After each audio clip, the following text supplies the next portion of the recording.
Welcome to This Explainer, where we are going to unpack how microscopic behavioral shifts can completely transform your life. You know, if you've ever felt like your goals are just way too massive to tackle, or if you keep finding yourself falling back into the same old ruts, you are in exactly the right place. Today, we're breaking down a system that proves, without a doubt, you don't need radical overhauls to achieve absolutely incredible things. All right, let's dive right into this by looking at James Clear's phenomenal framework from his book, Atomic Habits. The whole premise is built on this idea: tiny changes, remarkable results. But what makes Clear's insights so compelling isn't just that he's a student of human behavior. It's that his expertise was forged out of sheer necessity. He had to rebuild his entire life from absolute rock bottom after a devastating injury.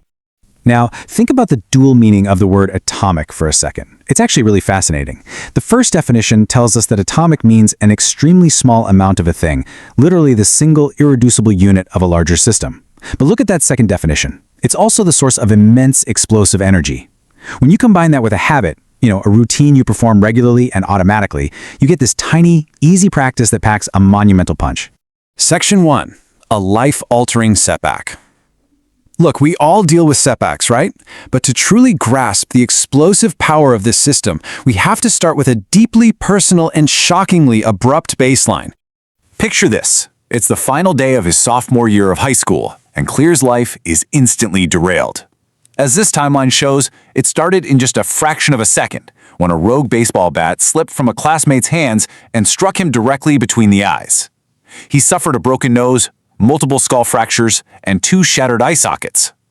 What started as a seemingly normal walk to the nurse's office quickly escalated into a terrifying race against rapid brain swelling, ending in a helicopter flight to a major hospital and a medically induced coma. Just to put into perspective how severely concussed he was, check out this quick exchange he had with the school nurse right before he lost consciousness. When she asked what year it was, he confidently answered 1998. It was actually 2002. He even stated that Bill Clinton was still the president. His brain was under such immense trauma that he was completely disoriented. The recovery process? Absolutely grueling and, frankly, humiliating. He lost his sense of smell, his left eye was literally bulging out of its socket, and he had double vision that kept him from driving for 8 whole months. But the most painful blow probably came a year later when he tried to get back on the baseball field. After playing his entire life and dreaming of going pro like his dad, he got cut from the varsity team. He just sat in his car and cried. But, this exact low point, it set the stage. He realized right then that if things were ever going to improve, he had to take ultimate responsibility for his own comeback. Which brings us to Section 2, the power of small habits. When Clear eventually headed off to college at Denison University, about 2 years after the injury, he still felt completely out of control of his life. Sweeping massive changes just weren't possible for him at that point.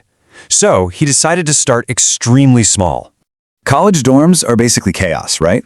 Well, while his peers were staying up late gaming, he started implementing these tiny, incredibly manageable routines. He made sure to go to bed early every single night, he kept his room remarkably neat and tidy, and he started lifting weights a few times a week. I know, these seem almost too basic, but the crucial point is that they gave him a much-needed sense of control.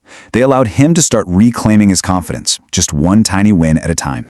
And man, look at the results. Those tiny improvements seriously began to compound. That weightlifting habit, it bulked him up from a featherweight 170 pounds to a lean 200. That restored confidence rippled right into his studies, leading to straight A's. He earned a starting role in the pitching staff, became team captain, was named to the prestigious ESPN Academic All-America team, and even won the university's highest academic honor, the President's Medal. He didn't just recover from his injury, he fulfilled his ultimate potential. He quickly realized this framework wasn't just some trick for sports or school, it's actually a universal rule of human behavior. So he applied this exact same strategy to his career. In November 2012, he started a simple, totally non-negotiable habit, writing and publishing one article every Monday and Thursday. Just a few months of this tiny, persistent habit yielded 1,000 email subscribers. He didn't overhaul his strategy, he just stayed consistent and let time do the heavy lifting. By the end of 2013, that relentless consistency caused his readership to swell dramatically to 30,000 people. And this right here brilliantly illustrates the compounding curve we're talking about today. Just 1 year later, in 2014, the email list didn't just double, it completely exploded to over 100,000 subscribers. It became one of the fastest growing newsletters on the entire internet. By 2015, hitting 200,000 subscribers landed him a massive book deal with Penguin Random House. This is just the ultimate proof that small daily actions generate unstoppable momentum. He didn't become a best-selling author overnight, you know? He became one twice a week, every week, for years. Section 3. Aggregating marginal gains. Let's move to a macro-level example now and see how this builds when applied to an entire organization. Specifically, let's look at the incredible story of British Cycling. Prior to hiring performance director Dave Brailsford, British Cycling had endured over a century of absolute mediocrity. Think about this. In 110 years, they had won only a single Olympic gold medal and 0 Tour de France titles. Top bike manufacturers literally refused to sell them gear because they were afraid of the bad PR. But under Brailsford, in just a single decade, they went from the laughingstock of Europe to absolute world dominators, capturing 66 golds and 5 Tour de France victories. So how on earth did they do it? Brailsford used a philosophy he called the aggregation of marginal gains. They didn't look for one big magic bullet.